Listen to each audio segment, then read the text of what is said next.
What does Islam say about the end of the world?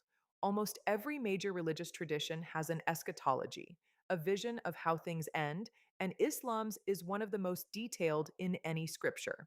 The Quran and Hadith describe a sequence of signs, events, and cosmic transformations leading to the final moment of this world. Here is the complete, honest picture: the minor signs.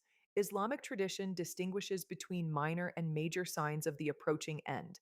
The minor signs are conditions and events that indicate the world is moving toward its conclusion, many described in Hadith over 1,400 years ago. They include the spread of ignorance and the decline of religious knowledge, widespread consumption of alcohol, the prevalence of usury and dishonesty in commerce, great buildings competing in height, the appearance of false prophets, and turmoil and conflict spreading across the world. Scholars debate which of these have already occurred and which are still to come. The major signs. The major signs are specific, dramatic, unmistakable events that signal the final approach of the Day of Judgment. Islamic tradition lists 10 major signs. Among the most discussed, the appearance of the Dajjal, the deceiver, a figure described as a false messiah who will cause widespread corruption and claim divinity. The return of Jesus, who will descend, defeat the Dajjal, and establish justice. The emergence of Yajuj and Majuj, Gog and Magog, vast destructive forces released upon the world. The rising of the sun from the west, a cosmic reversal. The appearance of the beast of the earth, and the great smoke that will cover the sky. The trumpet and the resurrection. When the final moment arrives, the angel Israfil blows the trumpet. At the first blast, all living beings die. The world as it exists ends completely.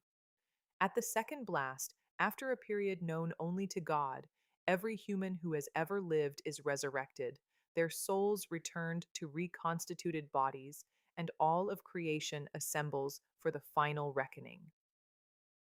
The tone of Islamic eschatology.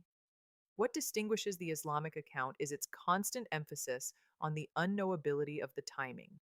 The Quran states explicitly that knowledge of the hour belongs to God alone, not the angels, not the prophets, not any human being. The signs are given not to calculate when it will happen, but to encourage present accountability. The end is certain, the moment is unknown. The response required is not anxiety, but preparation. The depth of Islamic theology across 14 centuries continues to reward honest and careful study. Every honest account of this faith adds one more piece to a picture that grows richer the more closely one looks. Context and nuance separate real understanding from oversimplified summaries that miss what actually matters. These are exactly the kinds of details that make an enormous difference to genuine understanding of the faith. This channel exists to provide honest, respectful, context rich education about Islam for the genuinely curious.